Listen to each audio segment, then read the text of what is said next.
Good evening, all of my future millionaires. We are here today to get Real Time Thursday going. Real Time Thursday. This is where we do our deep dive, baby. This is where we talk the talk and walk the walk. And so this is your time to ask Mr. Ray any questions that you have. So I got a few things I want to cover today. We've got about as usual, 30, 40 minutes, but we're going to go through every slide step by step, one by one, until everybody on this line understands what we're doing. And so we had a little quiz last week that I threw out there, little stumbling blocks in front of everybody. So we're going to work through that.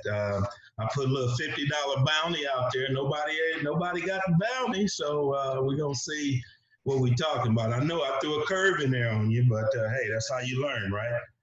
We throw the curves. So today, we're going to answer your quiz. Everybody wants to know, what's the answer to number 2, Mr. Ray? I got number 1, but I didn't get number 2. All right, I'm going to take you through that and show you what the answer is for number 2. And then I want to take you and continue to show you what I'm doing over here. All right, here we go. What I'm doing over here on my Madison property. I'm having some technical difficulties, bear with me, okay? So we're gonna go through this page by page. So here's our first assumption here. I wanna make sure everybody understands. The assumption that we had on the table was for $1 million asking price. This was a real deal that a guy sent to me, and I'm gonna explain to you a little bit later why I put it out there for you guys. This was a real deal, a real offer I was offered. So he was offering 15 years at 4% for $200,000 down. It should be 200K, get that corrected. You see the annual taxes were 11K, the insurance, the vacancy rate, 10%, 10% management, and 1,500. So did anybody have any questions on the assumption?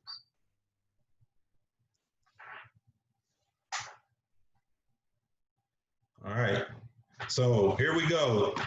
The first answer was I wanted you guys to give me the cash flow and then also the return on investment. And so,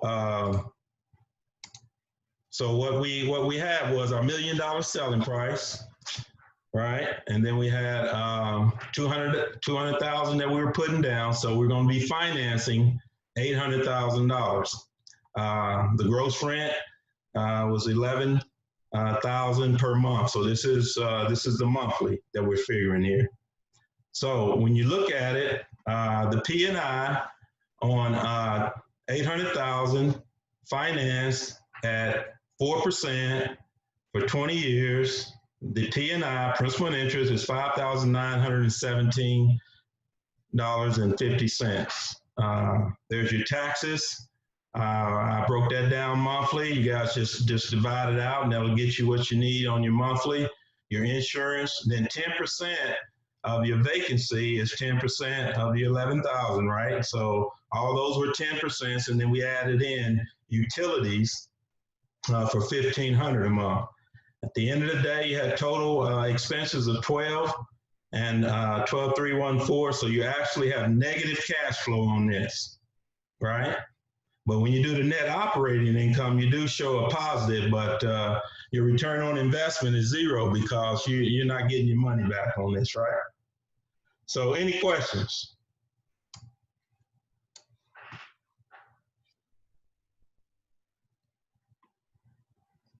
Anybody got any questions on the net cash flows?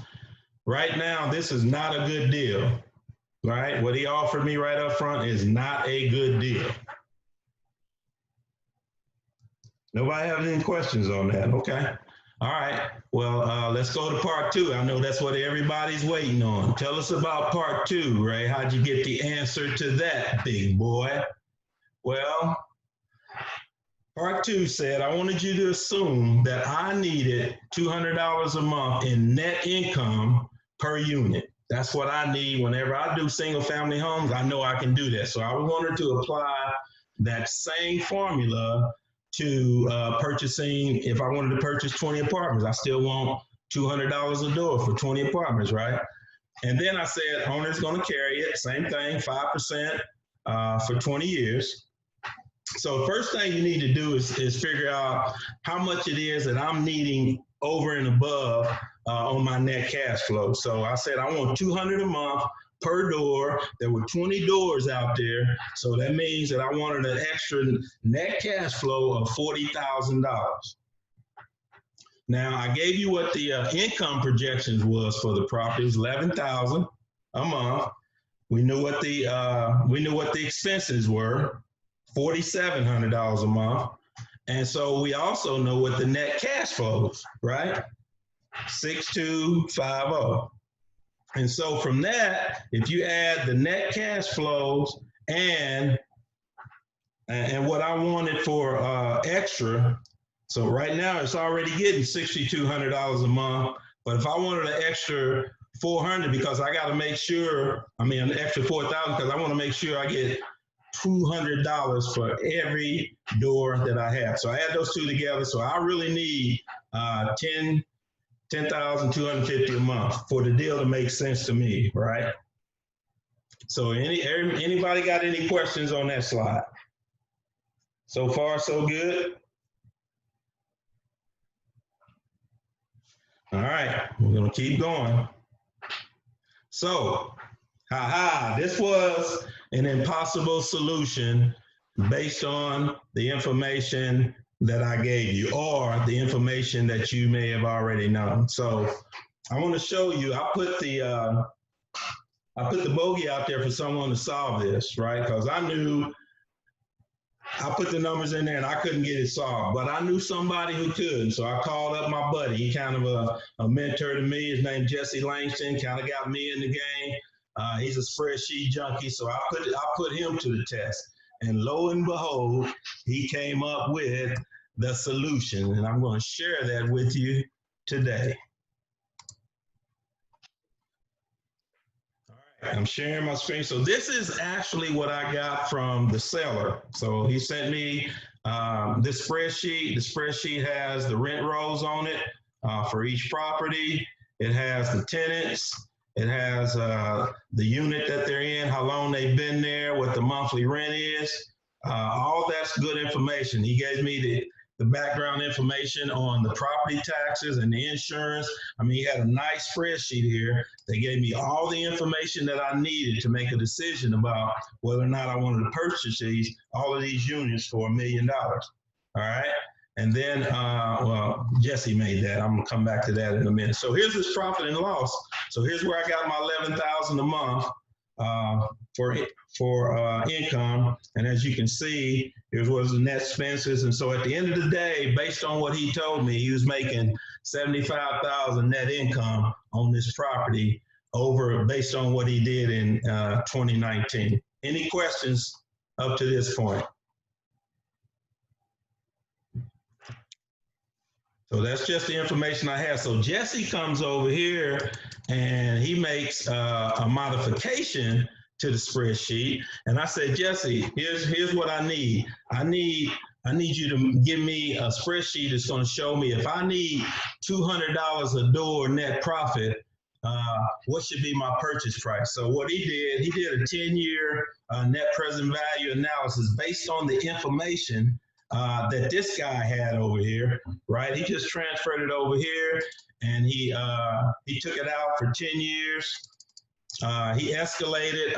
He went over and above what I wanted him to do. So he escalated for a rent increase, and then also for expenses increase. I think he put in 2% for expense increase, and then 1% for rent increases over that 10-year period. So as you can see, right now, let's see. All I've got to do is plug and play here. So right now at $1 million, it says that I can only get $72 a door, right? That's what that's telling me. So if I play with this number right here, because he's got everything plugged into the spreadsheet that I want. So let's say I put $800,000 in here. Now I'm getting up to 118 a door. So what's the magic number? Well, I played around with this enough, and I know the magic number is this. $450,000 is the maximum that I can offer on this property to get close to my $200 per door, right? And what that tells me is I'm gonna give him a price of $450,000. I'm gonna put down $90,000, and I'm gonna finance the rest, right? And as you can see, net present value, I also asked him to put in a 15% hurdle rate because I know I can get 15% return on my money if I do it any other type of deal. So I'm expecting the same here. And has a positive net PV. So this is a good deal at $450,000 for me, right? At $1 million, I can't get there. So I'm gonna shoot him back this offer and see what he says. I might even shoot lower than 450 and see if I want to get to 450. I might start at 300 or something. But I'm not even sure I want these properties. I was just doing the analysis and giving you guys an idea on how you would do an analysis just like this. So at the end of the day, I didn't expect anybody to get this. If you got this answer, you would have deserved that little $50 that you got. So that's where we are. That's where we are. What are the questions, comments, concern? And I'll share this spreadsheet with anybody that wants it. All right, we're going to open it up now for anybody to ask any questions that you want before I get to my Madison property. Any question? Go ahead, we can talk live. You don't have to chat, we can talk live. Mr. Ray, I have a question. Yes. So with it being like a multi-dwelling unit, would that not change any of the vacancies or maintenance that you factor in on the norm for just a single family unit? Yes, and he didn't give me really any vacancy data. What he gave me was, here's how long the tenants have been there. You see, some of them been there 11 years, 13 years. One's been there for 20 years. So we didn't break that down. That would be the next question I'd want to know, really what's the vacancy rate? I mean, how many apartments are being vacant any given time during the month? Good question. Hey, Mr. Ray, are all the units the same size? No, so 10 of them were all one bedrooms and they were on a different location. If you look back over here, let's see the rent rolls right here. So it's two different complexes. This complex right here, and then this complex right here. And the one was all one bedrooms, I believe. One set of them was, and then the other ones had 2 and 3 bedrooms in them. Because the rent rate was different on almost every home, looked like. Yeah. And I guess he just worked those deals out on his own. Yeah, it looks like, because you look down here. These probably were the 1 bedrooms because they're down 400, and these were probably the 2 and 3 bedrooms up here. The person that's been there for 20 years only paying $300. 20 years been there paying $300. Add that up. See how many times he done paid for it.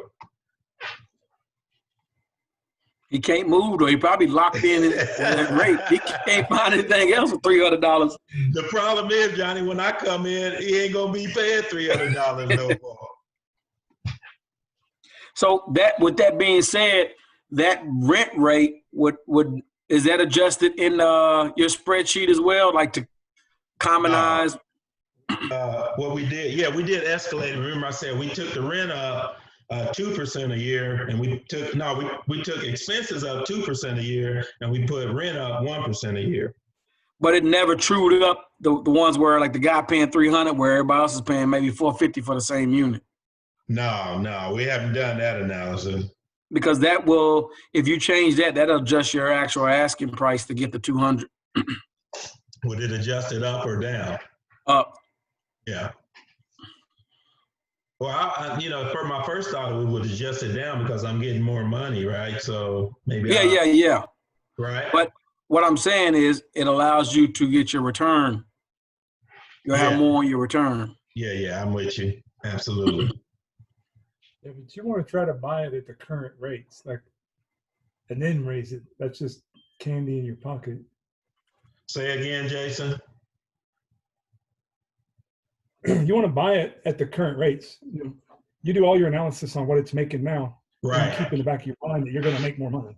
Right. That's exactly what I did. So I just used his numbers. I didn't change anything. We use his numbers, and that's what we got.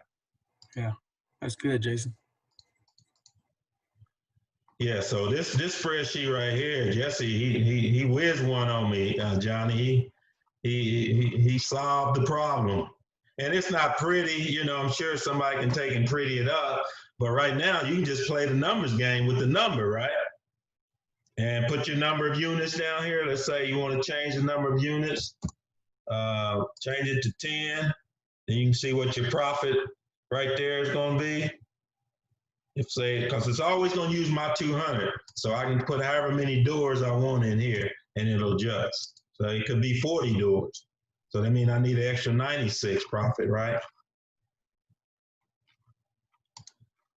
All right, so any more questions before I go back to and we start talking about Madison? So nobody was gonna win that unless you could get inside my head and figure out what I wanted, that's what Jesse did. I told him to stay out of my head.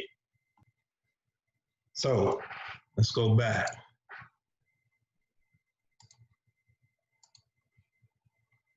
All right, so quick, a little bit more information on the Madison property. I know some of you guys had questions on it and we ran out of time on Tuesday, so I'm gonna go back and review that. So we'll start right here because I think this is kind of where we left out at. So this was my original rehab estimate. So does anybody have any more questions on this one?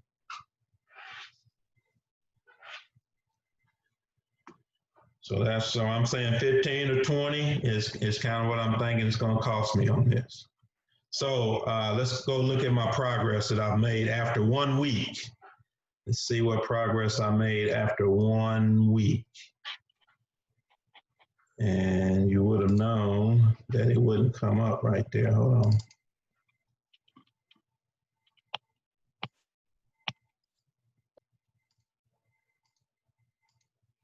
All right, so here we got Madison, and this is after 1 week. You guys saw it last week. So yeah, let's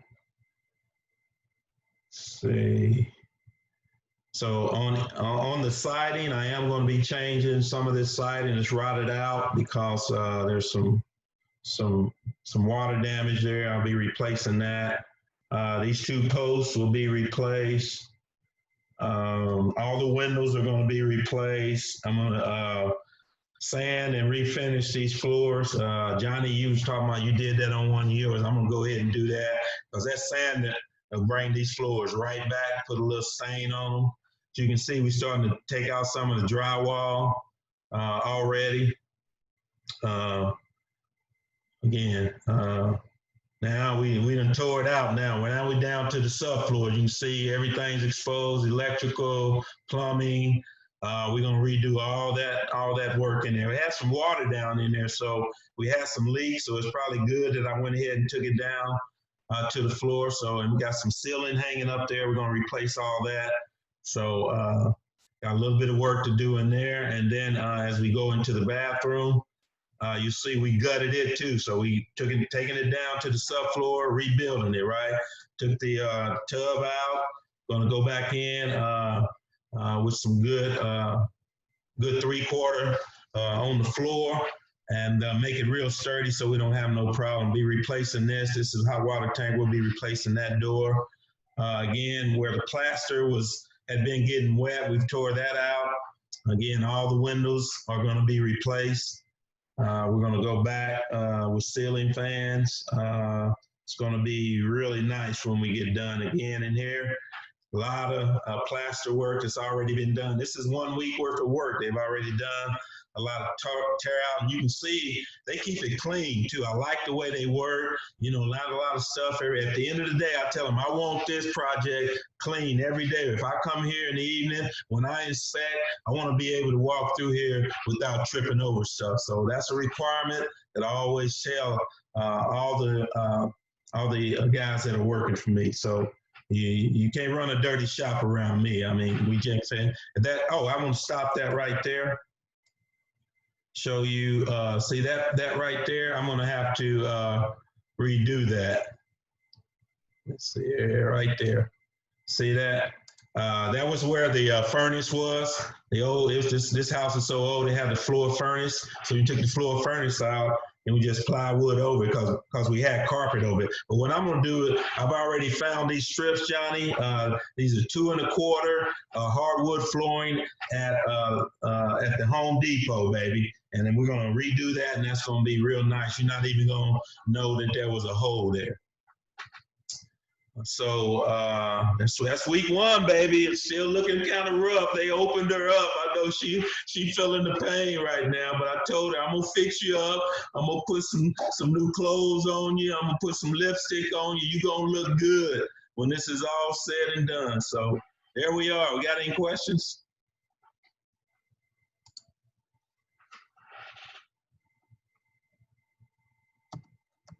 Any questions from anyone? You found a leak. What particular was leaking? It's just some of the pipe that was that had been loose, and I've had some plumbing problems over there before. So it was just something that had been lingering for a while. And he said it's it was just like one of those drip. It wasn't where it was flooding, just enough for, and also there was a leak in the bathroom by the toilet. But it wasn't, it was like the supply was leaking under the house. So just a bunch of old stuff in this house, man. Yeah. So it was time. So quick update on where I am on my cost. So I accepted the bid for $8,000 for the labor cost for this piece of it right here. So that piece right there is going to cost me $8,000. The kitchen, the bathroom, and the windows, basically. And so that's where we are. We got 10 more minutes. I just got notified. And then also I accepted a bid for painting the interior and exterior. So I'm basically GCing it. So I'm the general contractor. So I try to get it, bundle it all up where one guy could do it all, but I found bits and pieces of it where I could get it done cheaper. In this case, I really just got 2 guys working on the property right now. And actually, the guy that I hired for the $8,000 job is using this guy to do some of his work. So they're working in tandem. He's paying him a little bit of his money. He's going in, helping him mud and tape and sheetrock, and when he gets done, we're going to paint it right there on the spot. So got both of them working there together. They're working good so far. So we'll see how they continue. When somebody doesn't show up or somebody drinks somebody water or something, then we'll see how long that lasts. Usually they don't like to work with each other. What else? Any other questions? Hey, Mr. Ray, this is Gabe here. Do you buy your material? Yes, in this case, I actually buy the material from Home Depot or Lowe's. And what I do is so I'm not running back and forth.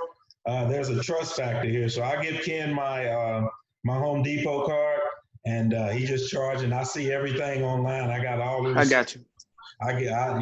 So I ain't running back and forth. I trust him to take care of my car, and I'm checking things every day anyway. Yep, got you. So do you pay for the labor before it's finished or after? No, it's paid in phases. So right now, the phase 1 is when he tears everything out and get everything open, and when he puts those floors back in and everything is sheetrock, he gets $2,000. Then when he comes in, put the cabinet works in, put all the tub in, the sink and all that. When I'm satisfied that looks good, he gets another $2,000. Then when he works on the windows, gets the windows done, he gets another $2,000. And then the last one is he's gonna get the last $2,000 when we're wrapped up, when we're done. That way he ain't gonna run off on me because he still got $2,000 to save. That's So- how I do it.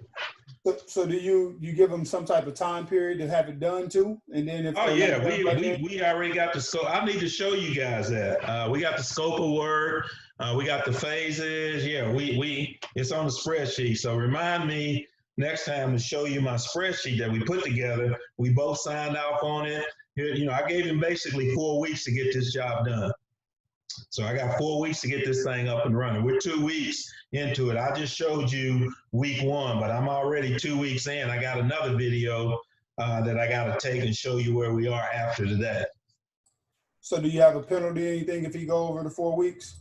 We didn't talk about that, and normally I don't try to.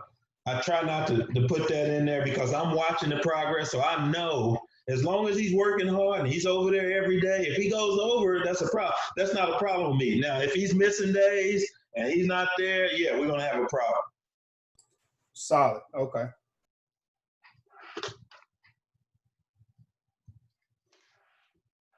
What else? There's my boy, he's ready to go, baby. The housing market is gonna crash, and we buying some houses, baby. I've tried to give you guys an update on what I think we're going. Right now, I haven't seen anything in the market that said prices are going down or anything. I think people are buying up these houses left and right. So far, Corona had an impact. I think we're still a few months away to see what the real impact is.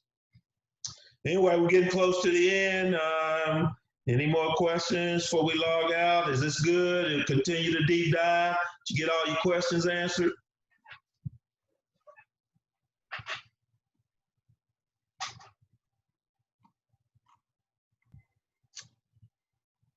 All right, then. So we will.